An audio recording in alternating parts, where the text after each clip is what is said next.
ജപ്പാനിലെ എൻ്റെ പുതിയ ജോലിക്ക് കയറാൻ വേണ്ടിയിട്ടുള്ള യാത്രയിലാണ്. കഴിഞ്ഞ വീഡിയോയിൽ നമ്മൾ ബോട്ട് വഴിയാണ് എയർപോർട്ടിലേക്ക് വന്നത്. നല്ലൊരു എക്സ്പീരിയൻസ് ആയിരുന്നു. അങ്ങനെ നമ്മൾ എയർപോർട്ടിലെത്തി. ഇവിടെ നിന്ന് നമുക്ക് ഡൊമസ്റ്റിക് ഫ്ലൈറ്റ് എടുത്തിട്ട് ജോലി സ്ഥലത്തേക്ക് പോകണം. എന്താണ് ജപ്പാനിൽ ജോലി, എങ്ങനെയാണ് ജപ്പാനിലെത്തുക, വിസ കിട്ടാൻ വേണ്ടിയിട്ട് ഭയങ്കര ടഫ് ആണോ എന്നൊക്കെ ചോദിച്ചിട്ട് ഒരുപാട് കമന്റും മെസ്സേജും ഒക്കെ വരുന്നുണ്ട്. ഇവിടെ എത്താനുള്ള കാര്യങ്ങളെ കുറിച്ച് നിങ്ങൾക്ക് അറിയണമെങ്കിൽ നിങ്ങൾ ഇൻസ്റ്റാഗ്രാമിൽ ഒന്ന് ഫോളോ ചെയ്തിട്ട് മെസ്സേജ് അയച്ചാൽ മതി. ഇനി മുന്നോട്ടുള്ള വീഡിയോകളിൽ എൻ്റെ ഇവിടുത്തെ ജോലിയും ഡെയിലി ലൈഫും ഒക്കെ നിങ്ങൾ ഈ ഒരു ചാനലിലൂടെ കാണും. നിങ്ങളൊന്ന് സബ്സ്ക്രൈബ് ചെയ്ത് വെക്കാം. അങ്ങനെ ഇതാ എൻ്റെ ഗേറ്റിലേക്ക് എത്തി. ഇവിടെ ചാർജ് കുത്തേണ്ട സൗകര്യങ്ങളൊക്കെ ഉണ്ടായിരുന്നു.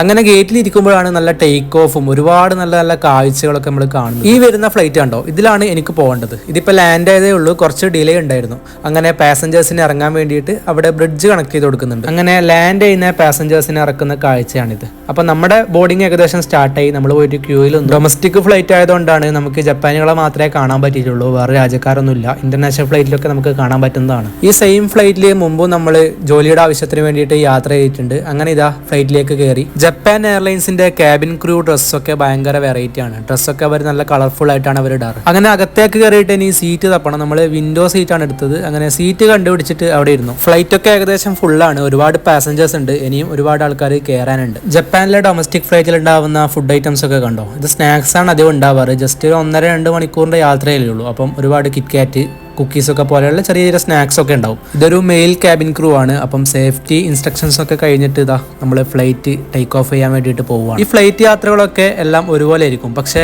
ഓരോ രാജ്യത്ത് നമ്മൾ യാത്ര ചെയ്യുമ്പോൾ അവിടെ കാണുന്ന കാഴ്ചകളൊക്കെ ഭയങ്കര ഡിഫറൻ്റ് ആയിരിക്കും. കാഴ്ചകളൊക്കെ കണ്ടുകൊണ്ട് പോകുമ്പോൾ കുറച്ച് സമയം കടന്നുറങ്ങിയിട്ട് എണീച്ചപ്പോഴേക്കും നമ്മുടെ സ്ഥലത്തി. ഇതാണ് ജപ്പാനിലെ ഫുക്കോക്ക എന്ന് പറയുന്ന സിറ്റി. ഇവിടുത്തെ കാഴ്ചകൾ നിങ്ങൾ കണ്ടോ, ഭയങ്കര രസമുള്ള വ്യൂ ആണ്. അങ്ങനെ ലാൻഡിങ് ഏകദേശം അടുത്തെത്തി. പുറത്ത് നോക്കിയാൽ നിങ്ങൾക്ക് കാണാം നല്ല മഴ പെയ്യുന്നുണ്ട്, കാർമേഘം ഉണ്ട്, റൺവേ ഒക്കെ നല്ല രീതിയിൽ നനഞ്ഞടക്കും. അങ്ങനെ യാത്രയൊക്കെ കഴിഞ്ഞിട്ട് നമ്മൾ ഇതാ റെയിൽവേ സ്റ്റേഷനിലെത്തി. ഇവിടുന്ന് പോകാനുണ്ട്. അപ്പം ടിക്കറ്റിന്റെ റേറ്റ് എത്രയാണെന്ന് വെച്ച് കഴിഞ്ഞാൽ നമുക്ക് ഇവിടെ കോയിൻ ഇട്ട് കഴിഞ്ഞാൽ ടിക്കറ്റ് കിട്ടും. എല്ലാം സെൽഫായിട്ട് നമുക്ക് ചെയ്യാൻ പറ്റും. ഇതാണ് ഇവിടുത്തെ ട്രെയിൻ. ഫ്ലൈറ്റ് വ്യൂ പോലെ തന്നെ നമുക്ക് ജപ്പാനിലെ ട്രെയിനുകളിലും നല്ല കാഴ്ചകൾ കാണാൻ പറ്റും. അങ്ങനെ ഇതാ നമ്മുടെ സ്ഥലത്തെത്തി. അപ്പം അത്രയേ ഉള്ളൂ. നമുക്ക് അടുത്തൊരു വീഡിയോ ആയിട്ട് കാണാം. Okay, by.